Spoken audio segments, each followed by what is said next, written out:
Well then, going into this qualifying session, I was expecting to say Nicholas Latifi has taken his first ever pole, but instead it was George Russell.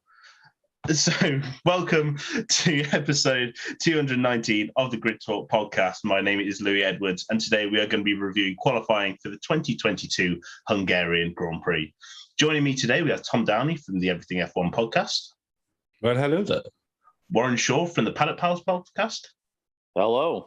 And sports writer and Grid Talk co-host, Owain Medford. Hello.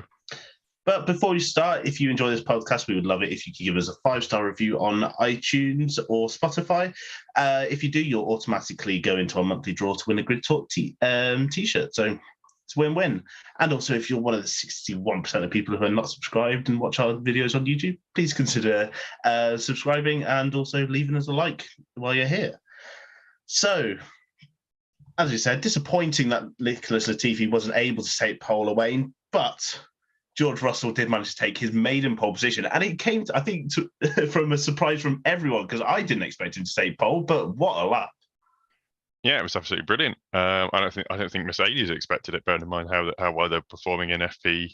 Well, gosh, yesterday, earlier today, they said that they'd basically turn the car upside down, and I think that's.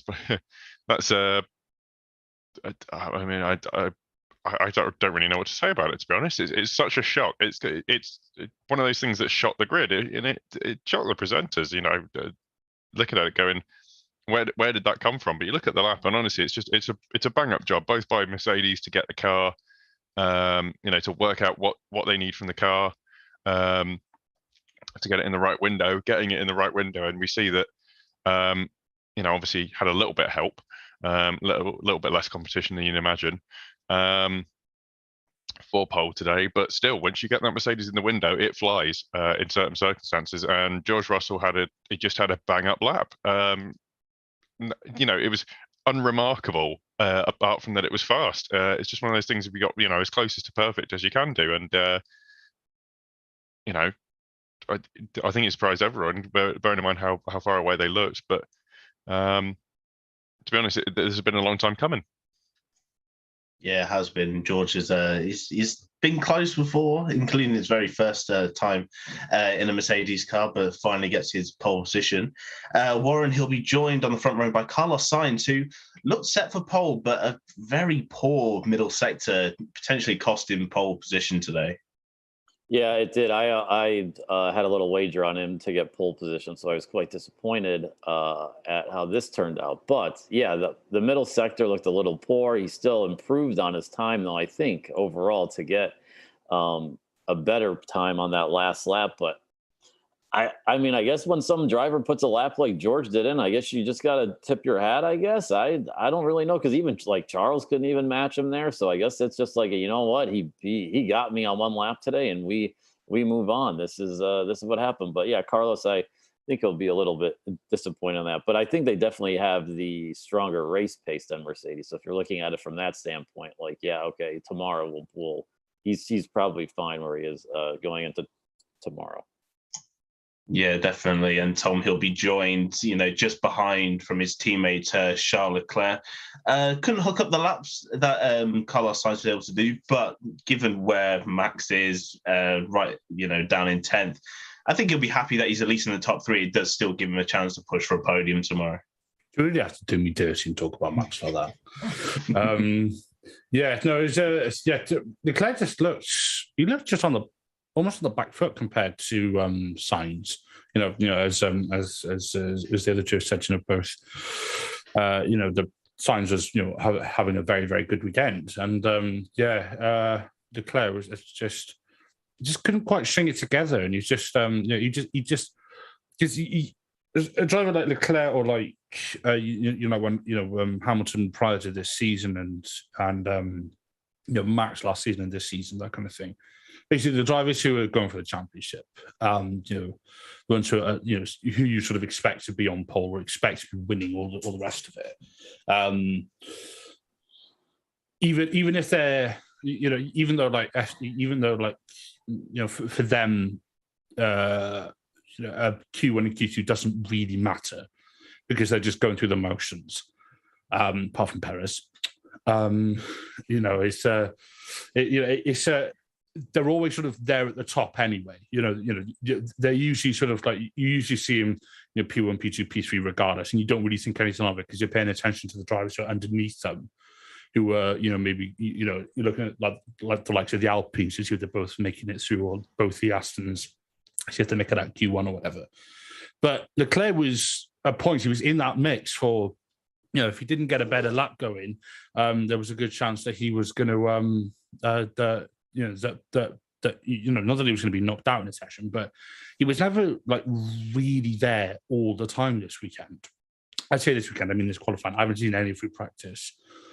But yeah, it was just it's a bit of a disappointing weekend for him so far. And I think, if Max's engine wouldn't have, whatever has happened to it, I think Leclerc would have been possibly a place or two further down again.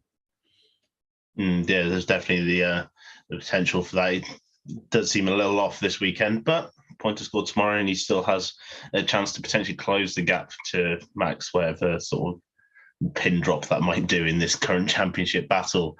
But Owain, I am very happy at the next result.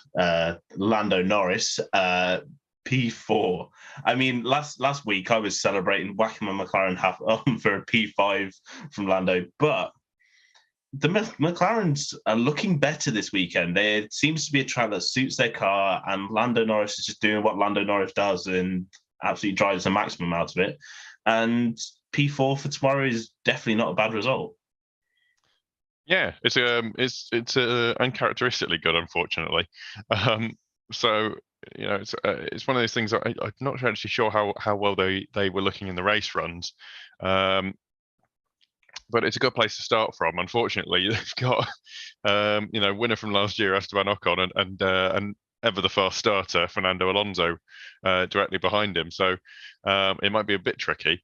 But that's obviously always a good place to start. What McLaren will have to hope is that this is the start of the uptick in form that they sorely need. They've shown that they've got the 1 lap pace, but it was a bit of a wacky session, and everyone looked like they were struggling a bit in some way. So credit to Lando for actually rising above that, managing to get the car round in a really, really good time. I thought that was before right at the end. We thought that was going to be the biggest shock of qualifying. But yeah, really, really good job, and hopefully it continues sort of moving forward. Well, I certainly hope so. But Warren, Owain is right. He's got the 2 Alpines right behind him, and as you rightfully mentioned as well, last year's winner Esteban Ocon in P5.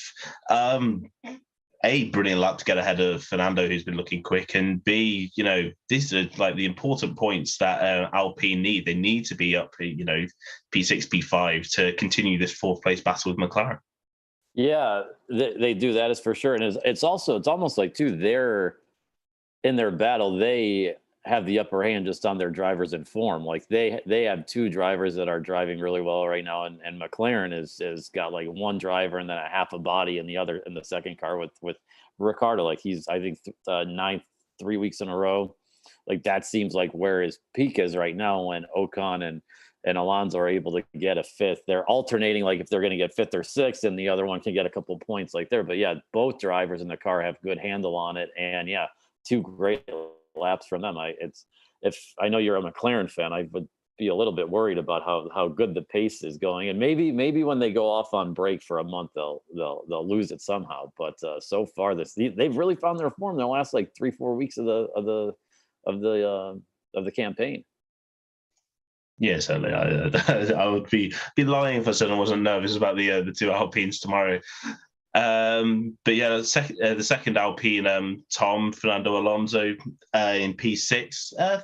Things seem to go to El Plan for tomorrow, and I guess he just needs to be wary of maybe a charging Bottas deciding to go 10-pin bowling again tomorrow. But otherwise, it does look like points are definitely on the card for Alonso. God, you're giving me PTSD with that Bottas bowling ball. Yeah, blimmin' heck, I remember that. It was good quality for Alonso. I was surprised to see that he eventually got out qualified by Ocon. Did he get out qualified by Ocon? He did, didn't he? Yes, yeah. Sorry, I'm going cross-eyed today. He's at one point he put it P2. I can't remember if that was during. I think I was during Q2, or was that the first run of Q3? I can't remember. It was a Q2. I was going to say because you put in the chats. Things that cannot be repeated. Yeah, exactly. Yeah. But we'll leave it at that. Yeah. Decent qualifying for him. The Alpines are looking pretty decent around here today. It'll be interesting to see what they do around race pace. But no, Alonso, good day at the office. Obviously, last year, Alpine had a very successful weekend at this track. Provided Bottas doesn't decide not to brake going into turn one, he should be on for hopefully be on for a decent, some decent points tomorrow. But if you can step aside from Max, that'd be really nice. Well, you'll be hoping to defend as hard as he did against Hamilton, for example. Yeah, preferably not. But saying that, Owain, he will be having to defend from Lewis Hamilton tomorrow as Hamilton to start P7. It could have been higher, but DRS issue kind of halted his second run, and P7 was the best he could do. But there's pace in the Mercedes. It's a difficult track to overtake, but Lewis Hamilton likes this track. And do you see him climbing up the order tomorrow? To be fair, I do. I'm not sure. I think he'll definitely make some places. He's been really good at starting this year. Making the most of the opportunities to get some, relatively cheap places. Unfortunately, I imagine he's probably hoping that this won't become the new normal at the Hungaroring, looking at the back of Fernando Alonso defending for Esteban Ocon. But like you say, Mercedes needs to fix that DRS issue. Hopefully, they don't sort of incur a penalty for any reason for doing that. I don't think they will. I think as long as you change it with the same spec, you're all good as far as that's concerned. But that's obviously going to be a bit of a worry. Beyond that,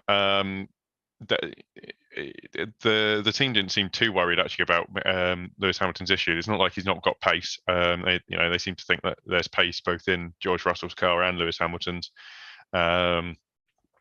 And reading Hamilton's body language after the session, he looked fairly happy with it. So I think he thinks there's definitely the opportunity to move forward once that issue's fixed, and that they're moving sort of again onwards and upwards. One thing to note as well is that obviously Lewis is on the clean side of the grid, that left-hand side running down to turn one, and that's apparently just due to the lack of running that the rest of the circuit gets. I mean, it's been a little bit different, obviously, with the wet running, meaning people are going offline a lot more to cool their tyres and things like that. So it won't be as dirty as it usually is, I would say.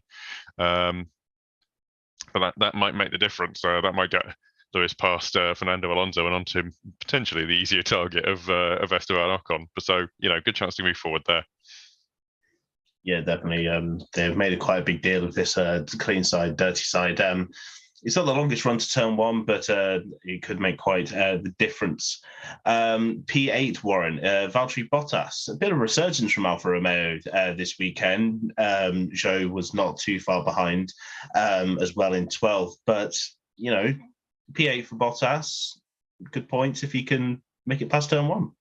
Yeah, and I just looked at the weather. They said it's a 40% chance of rain from 10 a.m. to like 2 p.m. So who knows? I mean, after that, it's supposed to be cloudy. I personally, if he did another bowling ball move, I wouldn't. I think that would be a nice drama there.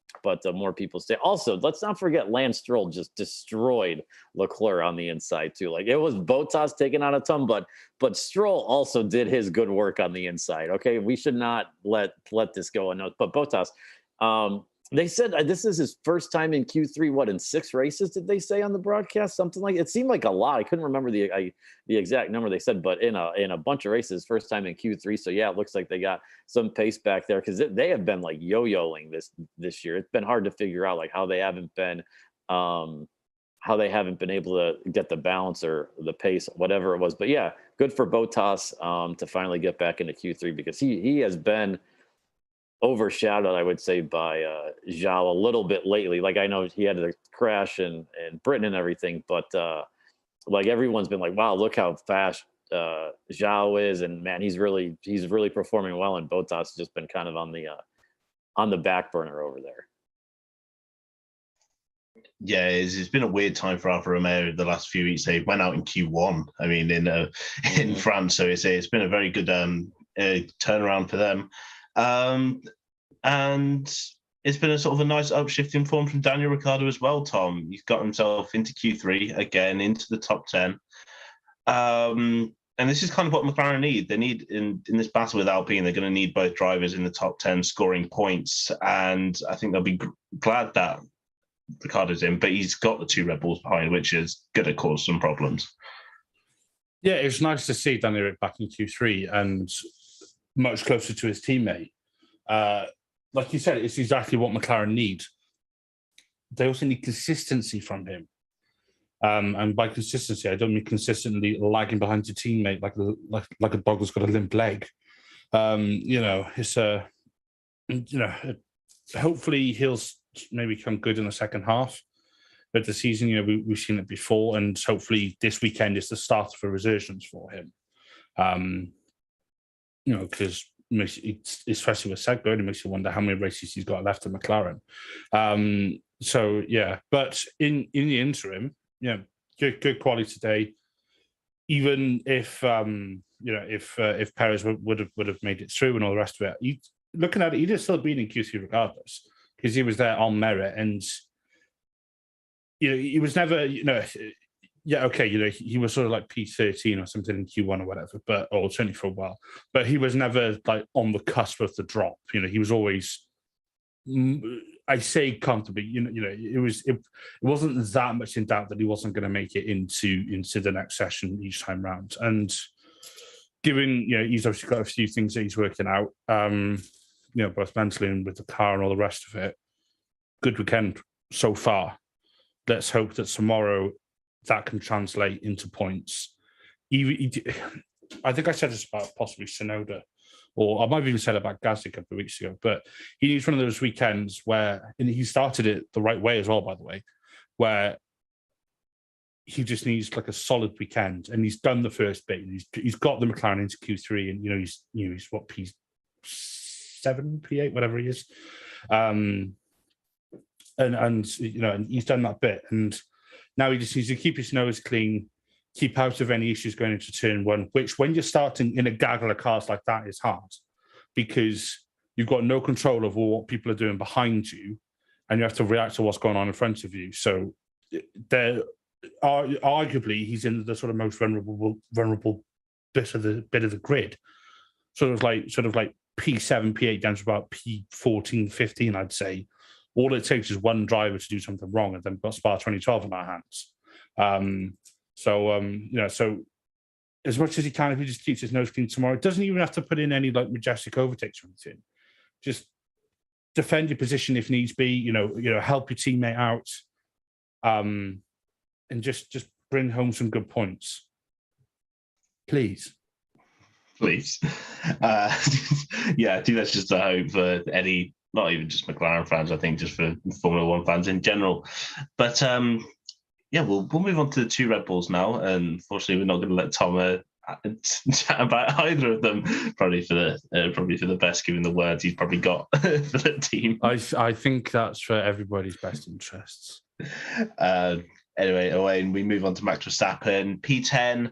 Locked up into turn 2, I think it was, on his first run, completely ruined his lap, and then had engine issues for his second run, so didn't really get a chance in Q3 to set a quick lap time. But it's not a good precedent for tomorrow's race if Red Bull are already having engine issues, and it's been a while since we've had a Red Bull problem, so could it potentially be due on tomorrow?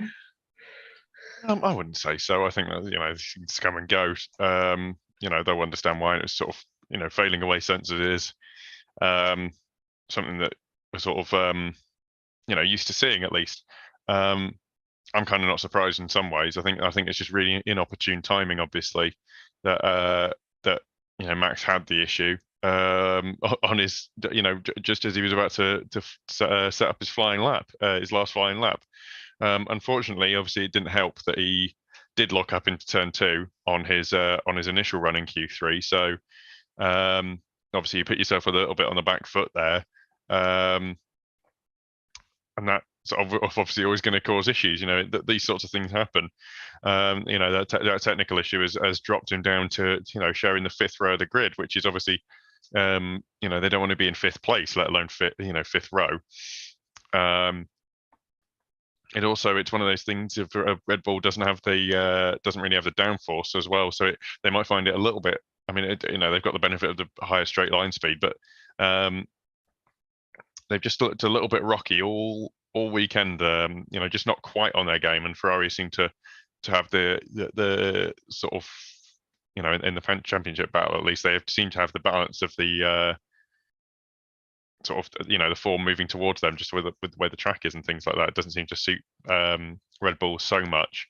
Then again, they're a racing team and these things happen. You don't win 5 championships without suffering a few setbacks, and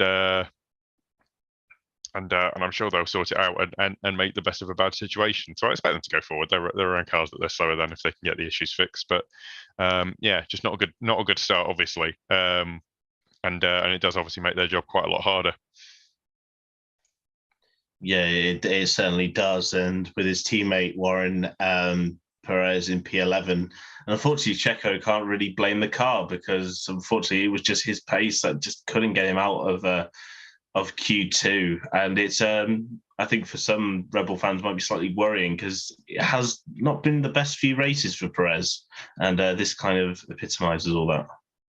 Yeah, last week in France was not his. He was not on top of it. He did have the always unusual lap time deleted, but then the lap time reinstated, which maybe kind of messed up how they went out there. Like, they were already in the pits before he could even get another lap. Like, the timing on how he went in Q2 seemed like a strategy mistake or whatever they were doing there. And then he was on the radio.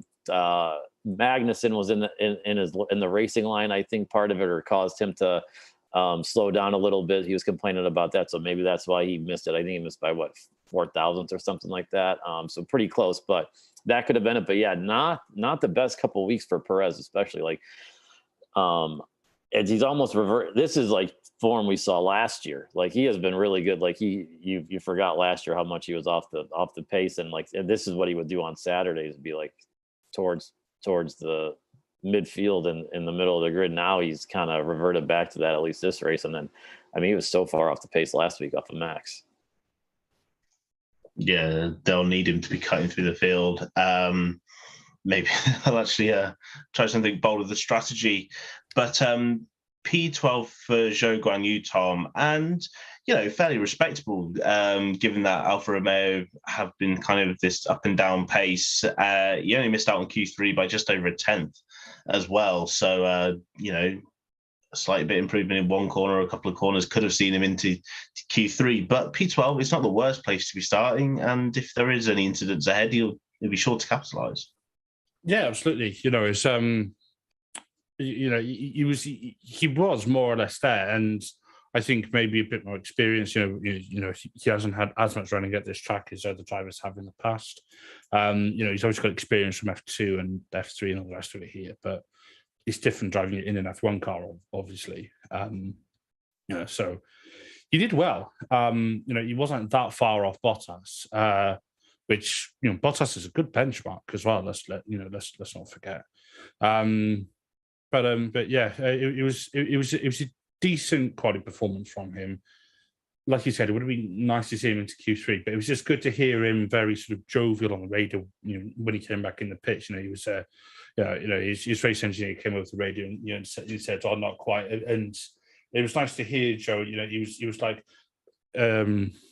he sort of came over the radio and he was very sort of happy and sort of saying, we're back, we're up there, all the rest of it.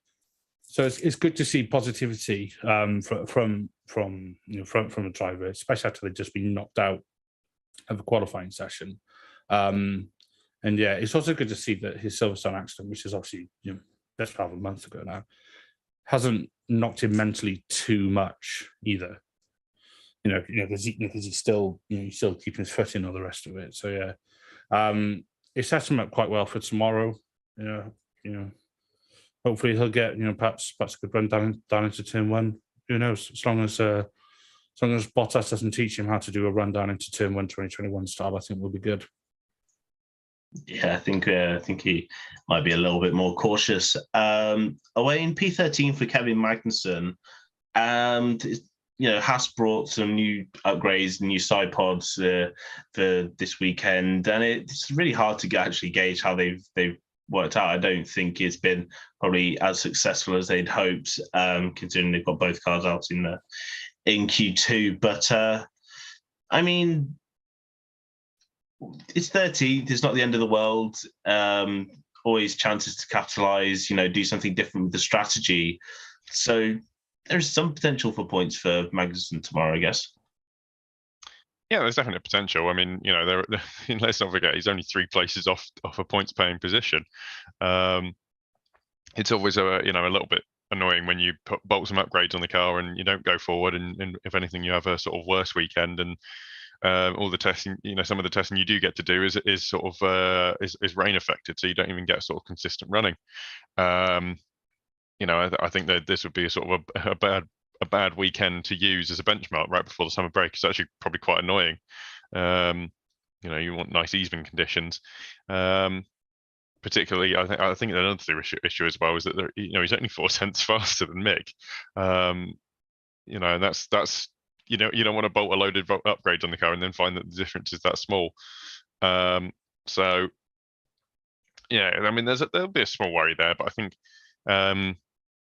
there's an element of at least that you've got to re-understand the car when you bolt on new bits, both for the team and the driver. So, Mick's just still driving a car that he is probably really quite well understands right now, as does the team. Whereas, Kevin Magnussen is the first guy through the wall, as it were. So it's always going to be a bit more difficult.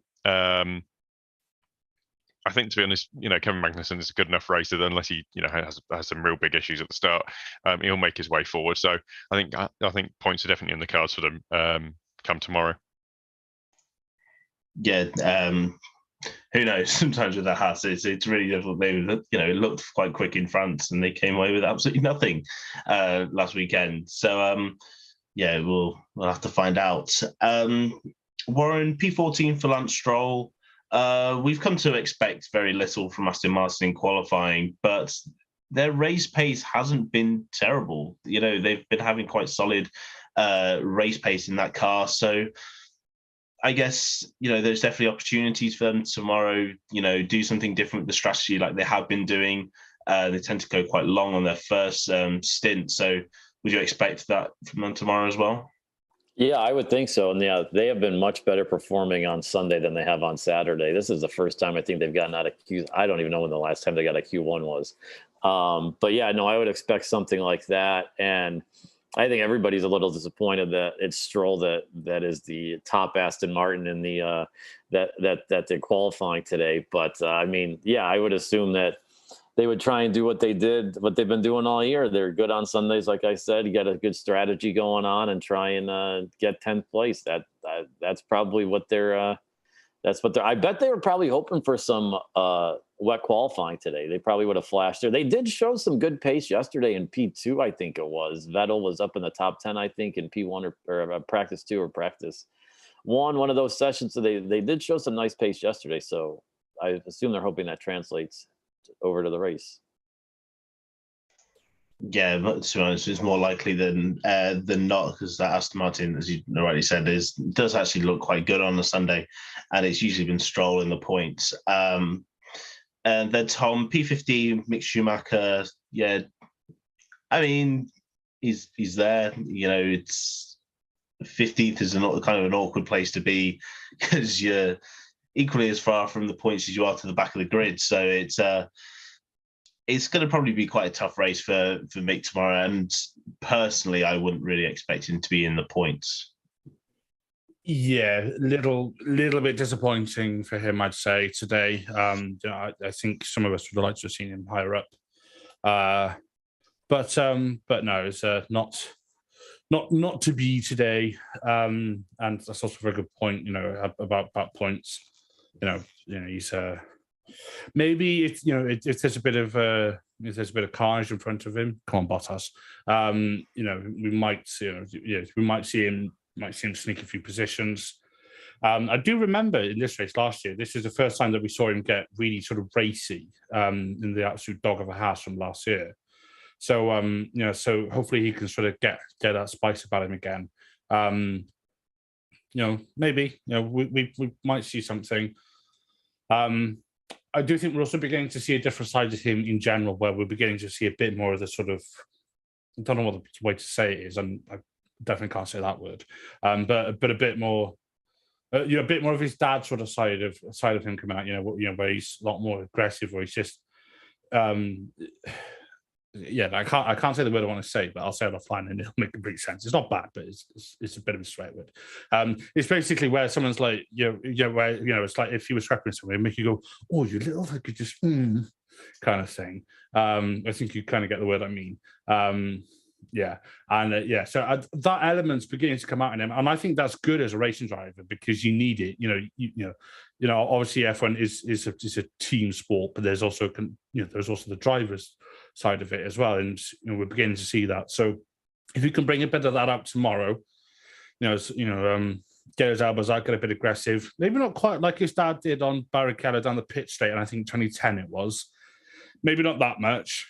But yeah, just get a little bit sassy tomorrow. Damn it, Tom! You stole my reference. I was going to use that. I was like, I know I could use a reference for this. Anyway, P16 Owain, Yuki Tsunoda.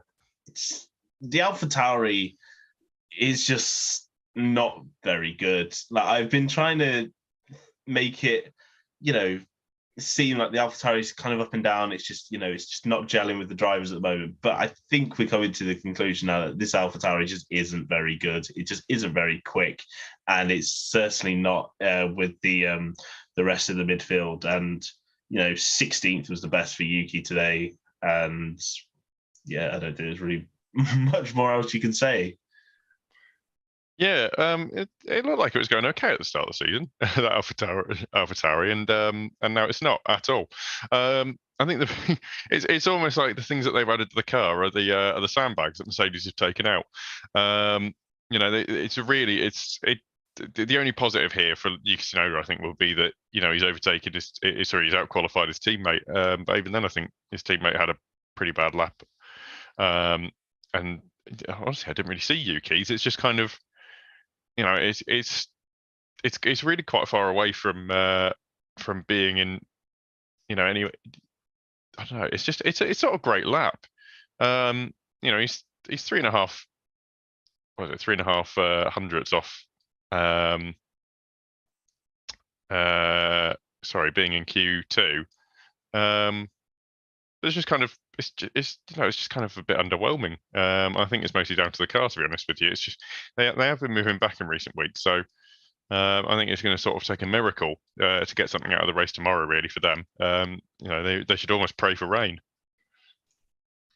I mean, even then, there's no guarantee that Yuki will keep it in a straight line. But a team that was definitely, I think, were hoping for rain, Warren, was Williams, looking great in FP3. Obviously, Latifi first, but then also Albon was third. But it was 17th for Alex Albon in the dry running.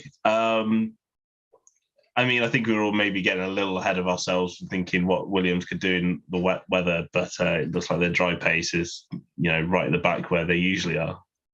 Yeah, I woke up this morning to see the results of FP3 and had to do like a triple take. I know I was a little hungover this morning, but still, it took a while to process. But it also seemed like Albon on his lap, like afterwards, he apologized to the team, so that seems like he made a mistake. I think it was in Sector 2 they said he made a mistake or something, but he it looked like he had the pace to get out of Q2 at least, but probably finish in 14th or 15th, or out of Q1, sorry, into Q2, to get about 14th or 15th. But again, he made that mistake. Apologize. But yeah, the dry running, not ideal.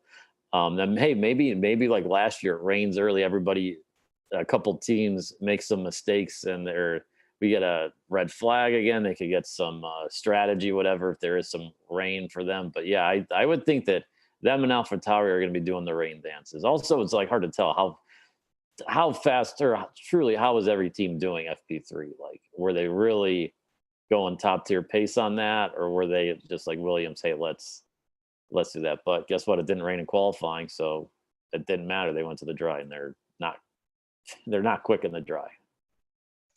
I think there was definitely some instance of genuine pace in that FP3 because Leclerc came over the radio when he was told, and he was very shocked to hear that Latifi was 0.6 faster than him. So I think there may have been some truth to that Williams pace. How it would have manifested in qualifying, I don't think we know, but it could have been up there. But he could have.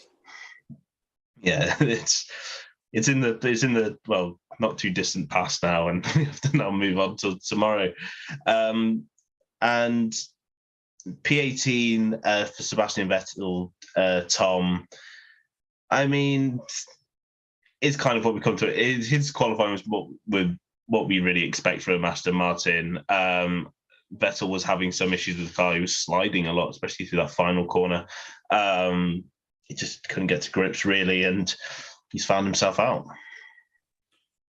Yeah, I think Vettel's got more than one eye on retirement now, especially now that we all know that he's going. Because he's obviously had that decision made for a little while. He's probably just counted down the races by this point. He's got about a handful left or so. He'll be. It's just a shame he couldn't get out of Q1. I think the commentator said it was the first time since 2007 that he's not made that out Q1 in the Hungarian, which is quite some record, and not a record that you want to effectively like not undo, but break or sort of bring to an end.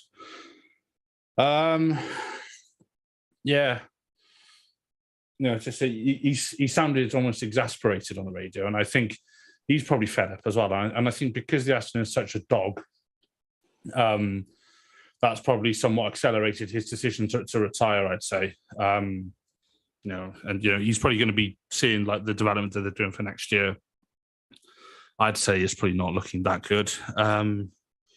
Because I think if there was even a hint that the car could have been pretty competitive for next year, he'd have been inclined to stick around. But alas, he is not. So so take from that what you will. He just looks sort of done with F1 almost. So it's a bit of a sort of sorry state of affairs. If we think back to 10 years ago in 2012 when we're having that absolute banger of a season, and he was where he was in his career then. It's just a bit of a shame, really. But it is what it is. Yeah, unfortunately, it's what happens to the drivers. More often than not, when retirement is announced, their pace kind of drops, and we see them focusing more on their retirement then because they've got nothing really to race for anymore. Then Owain, to come back to you for AlphaTauri, we got Pierre Gasly in P19. I believe he had one of his lap times deleted, hence why he is so far down. But I don't think his original lap anyway was particularly great. And I think it's just indicative of what this AlphaTauri is at the moment. It's just a not very good car, and they are slowly slipping towards the back. Yeah, I mean, I don't agree with Tom, actually. I think that, as much as Vettel will at the end of the season be sitting in his armchair rear wing, and hanging up his helmet, I actually thought that, he sounded genuinely quite annoyed when he stuffed it in the barrier in practice 3. So, maybe I'm wrong. No, but yeah, you're right. Gasly, I think the fact that he got his lap time deleted kind of stuffed any chance he had. Particularly, I think as well when the issue of the F1 drivers not being pinged again in practice and things for stuff, and then getting their lap times deleted in qualifying. They weren't doing that for the rest of the series. Racing at the Hungaroring this weekend, so it's a bit weird that they've done it for Formula One again. But nevertheless, that changes nothing. Unfortunately, Pierre Gasly is in 19th, and it lends more credibility to the fact that the AlphaTauri is pretty slow. I don't know whether he would have actually made it through. I don't know. Yeah, I don't know lap wise who had the best laps, and whether Gasly would have got in if he'd managed to keep it inside the white lines. But to be honest with you, I don't think he's going to get much further up than 19th anyway. If Tsunoda's only that far up, he might have got to Q2, but I don't see him putting it anywhere near the top 10 with the car in the state of the way it is. So, sort of get through the next race and then back to the drawing board over the next 3 weeks. Yeah, I think there's definitely going to be some sort of recess at AlphaTauri if the car continues to decline. And Warren, you've got the amazing job of talking about the GOAT this week. He went purple, went green, then went yellow, big time. Could have been on for P1, but ended at P20.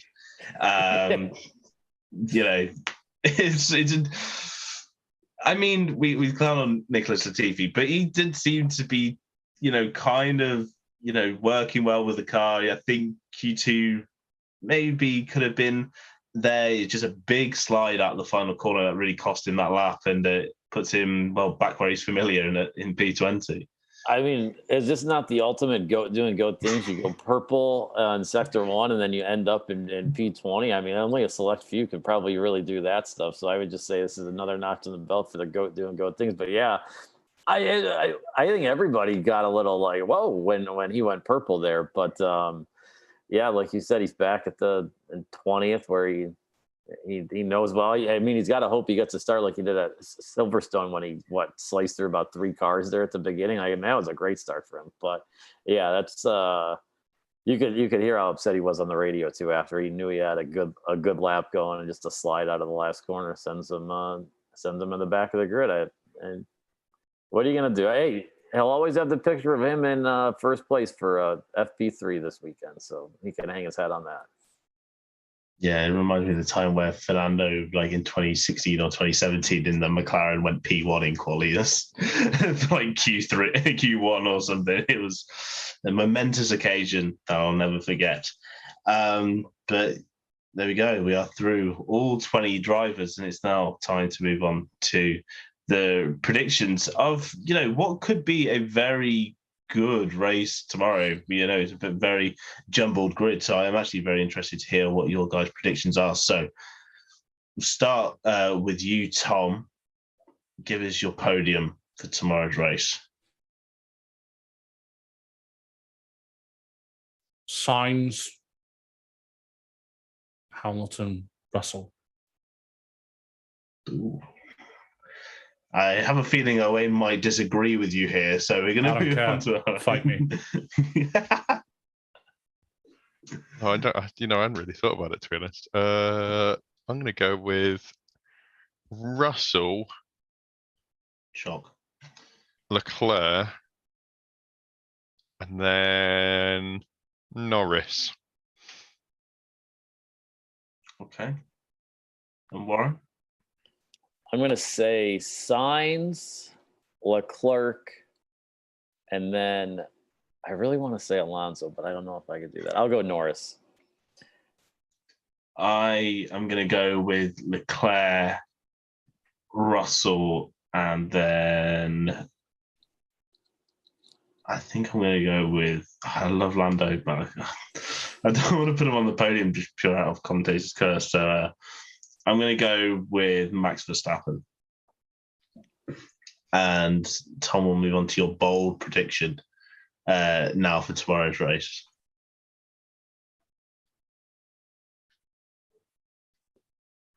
Perez doesn't make it into the points. Okay. That's bold. That's very bold. Ball. That's very Bowling ball. Bowling. And Owain? I was going to go Fernando Alonso wins the race, but that's not a bold prediction because it's Fernando Alonso. No, I'm going to go with Lewis Hamilton wins. Okay.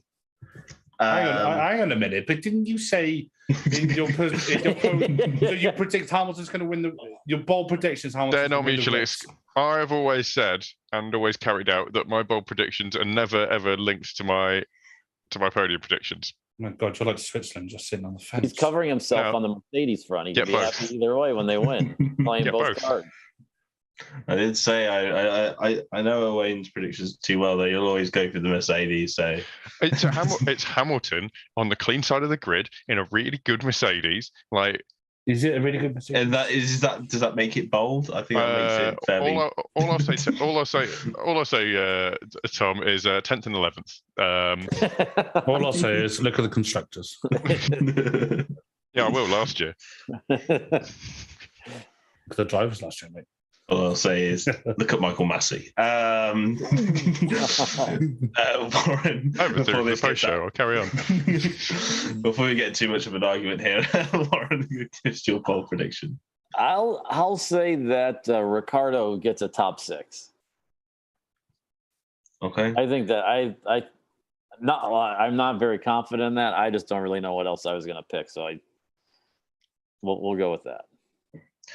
I'm gonna stick with my regular bold prediction because I actually think it may happen this time. He got points here last year. He'll get points again. Nicholas Latifi, P7. That's what I reckon. P7 for Latifi. Not just points for not just point. So if Latifi gets P6 or above, you don't get any points, Louis. Like, we just clarify that because you specified P7, and it's, you can't change it because you said it, and the audience is listening. But in my Tom heart, Downey fan club, go with me on this. Tom's not wrong here. Like, I know. I'm fully aware that if he wins the race, I'm wrong. But I'll just be happy that it's one of those cases where you're just happy you're wrong. Oh God, yeah. I don't think I've ever been happy I was wrong. Yeah. Well, if Nicholas Latifi wins a race. If Nicholas Latifi wins a race, just give him the Aston Martin seat. I don't know. Give him Aston Martin. He'd probably do a better job than Warren Schorr. Anyway, we'll end the show on that note. If you're listening to this show, just know that we live stream all of our shows on YouTube. So if you're not subscribed, make sure to subscribe and hit the bell notification so you're notified as soon as we go live, so you can watch the show as it's recorded. And if you're already here in the chat watching the live stream and you're not subscribed, please consider subscribing and giving it a like. It's always very much appreciated. We're also available on Spotify, Apple Music, Amazon Music, Google Podcasts, Pocket Casts, Omni Studio, Verbal, and the F1 Chronicle website. So just search for the Grid Talk podcast. And you can also check out the write-up for the qualifying on the F1 Chronicle website.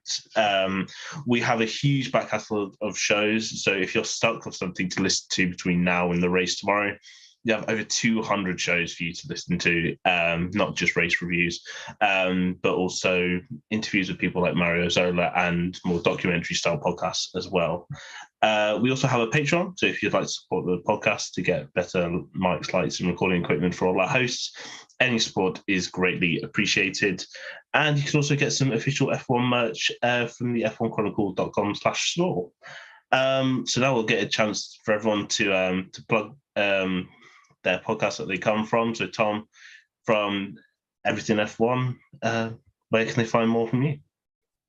Yes, so as you just said, Louis, I'm part of Everything F1. Find us across all our socials. So Facebook, Instagram, Twitter, TikTok. I think those are the big four. You can find us there. We're either at Join the F1 or at Everything F1. Just search for us, you'll find us. We have a YouTube channel, which we're working on. Everything F1, unsurprisingly. We have our websites where we do race reviews, quality reviews. opinion pieces, unpopular opinions, all that jazz. We cover F1, F2, F3, W Series, Formula E, and IndyCar. Those are our main ones at the moment. We have different people writing different bits about each series. You can find that everything F1.com. Then last but by no means least, we have our podcast, which is the Everything F1 podcast. That's on, iTunes, Amazon, Spotify, all that stuff. Louis will name them all in a bit. But yes, that goes out every Tuesday or Wednesday, usually. Wednesday or Thursday, recorded on a Tuesday. We have some good guests on. Again, preview, review, or if it's the summer break, we'll likely do some roundups, some sort of like opinion pieces, all that good stuff. Cool. And Warren, you're from the Paddock Pals. Where can people find more from you? We're the Paddock Pals. My cousin and I. She actually called George P1 this week on our preview for Hungary. So go check that out on Apple, Spotify, wherever else you get the podcast at. We're on Twitter, Instagram, all the stuff. Paddock Pals podcast there. So yeah, you can check us out. We do previews, race reviews. Try and play some fun games with each other during the week if there's no race week. So yeah, we got that's where you guys can find us at. Brilliant. And Owain, you're a co-host on the podcast, but where can people find more from you?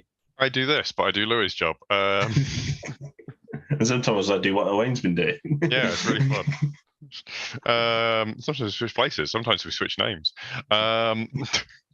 Anyway, no, if you want to read the things that I have written, I don't write very much anymore. I don't really have the time, unfortunately. Then you can read the old stuff on sportlightpro.com, but any future stuff, I'd direct you to read was it? I don't know the name of the F1 Chronicle. There we go. I don't know the web address, unfortunately. No, to read F1 Chronicle for our race reports and opinion pieces about the current world of Formula One. Yeah, that's just f1chronicle.com. And if you want to find more from me, I'm at L_G_Edwards on Twitter. Otherwise, you're going to pretty much find me on this podcast. And make sure to follow the socials for the F1 Grid podcast. Whatever you're listening to on, they're probably linked somewhere on Twitter, Instagram, and all the rest of it. So make sure to check them out.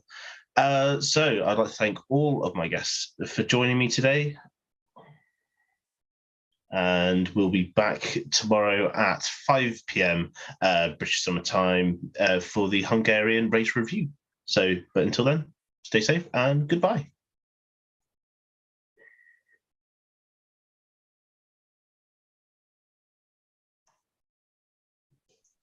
Amazing. Thank you, everyone. Got some comments that we'll jump into quickly. So Conor Walker is coming with a prediction question, because he said Mercedes have looked damn good as of late. At this point, I'd be pretty worried if I was Ferrari for P2 in the constructors. If you guys had to predict, who would you think will wind up in P2 at the end of the season, Merc or Ferrari, assuming Red Bull wins? I would still say Ferrari. I'd still say Merc. You would though. Hey. Okay, who was thrown away? Don't sit there. I'm going to get tilted. Don't sit there and tell. Gotta begin. Yeah, I'll bite. No, don't sit there and tell me that the Ferrari haven't thrown away so many points this season. Oh, they're thrown away loads. Yeah, 100 or something. By comparison, have Merc? I didn't say they have, but I think Ferrari will just hold on to enough. I don't think they will. I think it's going to be really close, actually, and I think Ferrari are going to be like that meme from The Office, where Dwight looks over his shoulder, he's like, oh, and that's going to be Toto coming up behind Bonotto, just like for P3. I don't think they're going to like P2. It when they're going to have it on both sides. Like they've got, they're going to have Red Bull getting them from one side, and the Mercedes nipping it at their heels, or more likely biting their ankles. I think we're already seeing it, mate. Because it's definitely happening. I mean, like the Ferraris couldn't outqualify the Mercedes. Yeah, and it's not just that. It's like look at the decisions they made last week. When when Mercedes was starting to get close, Ferrari were just running around, just with everything on fire, just going, this is fine. Pit science. Yeah. Pit science. Signs, and the signs just like lol, no hun. It's just. And then went okay. Yeah, and then just went. I mean, I'm torn, but I'd probably be more inclined to say Ferrari.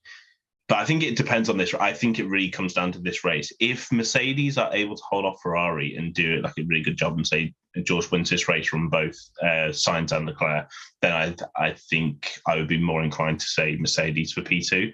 However, if Ferrari are still got the race pace and just basically wipe the floor with Mercedes, as we tend to be accustomed to this season, I would then say I would be more inclined to say Ferrari for P2, because I think this is definitely Mercedes' best chance to win a race this season. I'm not really sure how many opportunities they're going to get, when both Red Bulls are faltering and maybe the Ferraris aren't. I didn't say it for France. I definitely did not say for France that Mercedes are going to win that. I think it's just going to keep happening. I personally believe that because this track has always been so strong for Mercedes, I struggle to see them really being this close to a win again at some point later in the season. I think Red Bull are going to actually just wipe the floor with everyone come the end of the season. That's just my personal opinion. I'll take Ferrari. I don't feel good about it, but I'll. If you're giving me a 40-point advantage, now that could be wiped away tomorrow if they just do so. The engine goes away, blows up, whatever. They could be already wiped out there. But I'll take the point advantage. So I think that's going to be a close one. I've got a few predictions. Ruby came in with a bold prediction of Red Bull DNF. Well, they're already pretty close to it. Yeah. So if Max's whatever is the issue with Max's engine, if they don't sort it out, I was going to say everything stays the same. They lose 1 point.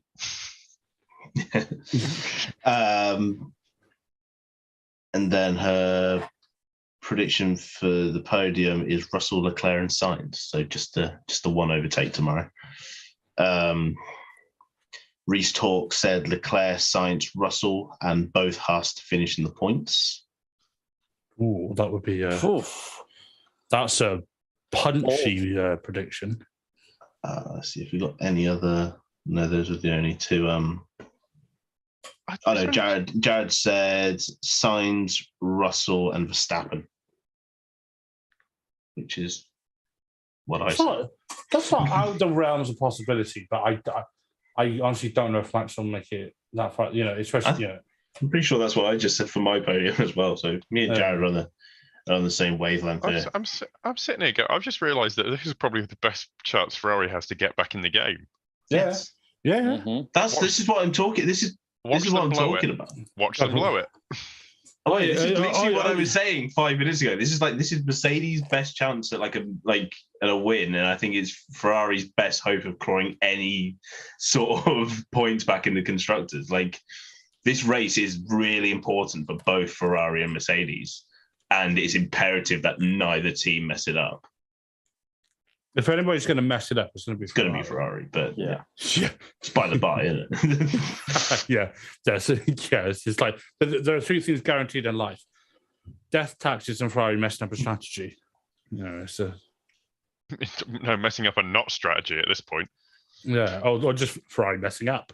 Yeah. Also, apologies for anyone in the chat if I ever looked distracted during that, because I was watching an absolute doozy of a battle in the F2. I was going to say, it was really good. Me too, yeah. Jehan Daruva, an absolute train behind him. That was some questionable defending as well against Armstrong. I was going to say, well, he got penalised for it, and he deserved it. So, yeah, that was actually. I had you hook, line, and sinker then, mate. Yeah, 100%. But I'm right. I am right. Well, I see. Ferrari's best friend right now is Mercedes, and even then, I've had to spend half the time fighting. Yeah, and that's at the end of the day, it's that kind of logic that's going to just hand Red Bull. They're probably going to hand Red Bull the constructors title this year. Yeah, it's like who's stealing points off who at this point. But anyway.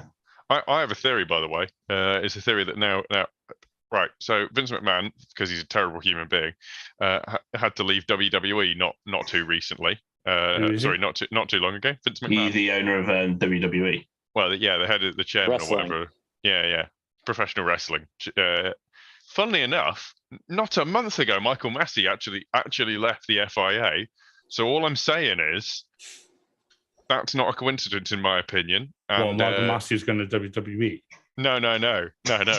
But I mean, yeah, maybe. But I was more going to. He's great at making storylines up. So I was going to say they're going to make up their. I was going to say they're going to make up their own. By the way, I supported Max last season. Just want to make that very clear. I just mean I can't wait for the F1 version of the XFL.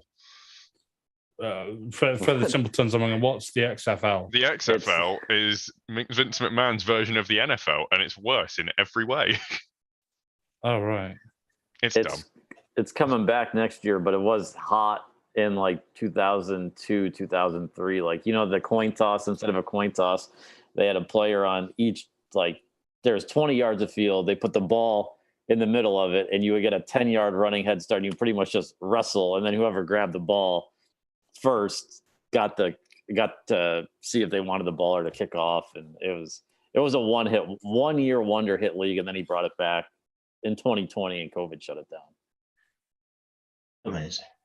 Yeah. And they're like, we want hits, we want concussions, we want all the stuff the NFL. You do not want concussion. No, I'm not saying does. But I'm saying their play was, at the time was like, we are giving you real real football here. We're the big hits. We don't care. We'll have quarterbacks playing with concussion. I mean, it was It's bad. Unbelievable. It was ridiculous. It's very Vince McMahon, to be honest. It's that sort of stupid, hyper masculine. I don't need to listen to science or medical care. Yeah. I've got an outlandish idea for Seb at the end of the season.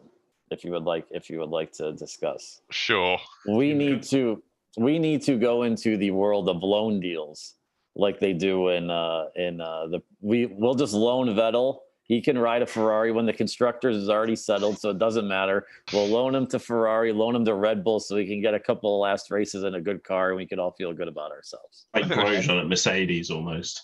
Mercedes too. Loan him to any team, any of the top three teams. We'll do a loan deal. Loan him back to Red Bull. Let him drive, where he really made his name in F1. Yes. I'm sure Checo will be happy to go back to the Team Stroll. I mean, yeah, he would. But I mean, look. Yeah, walk up. Yeah. Remember me? This is only for when the championship, everything is decided. You can't do it. So I think or you know what? They just make a third Red Bull for him, and he could just drive that. It's not a bad idea. Anyway, I think we'll call it a day on the live stream now. So for all the people in the chat, all the people in the comments, thank you for joining in. Make sure to like and subscribe on your way out if you haven't already. And way out. Well, they've got to leave, so it's like virtually leaving the. So thanks for watching, guys, and we'll catch you in the next one. Okay, thanks. Bye.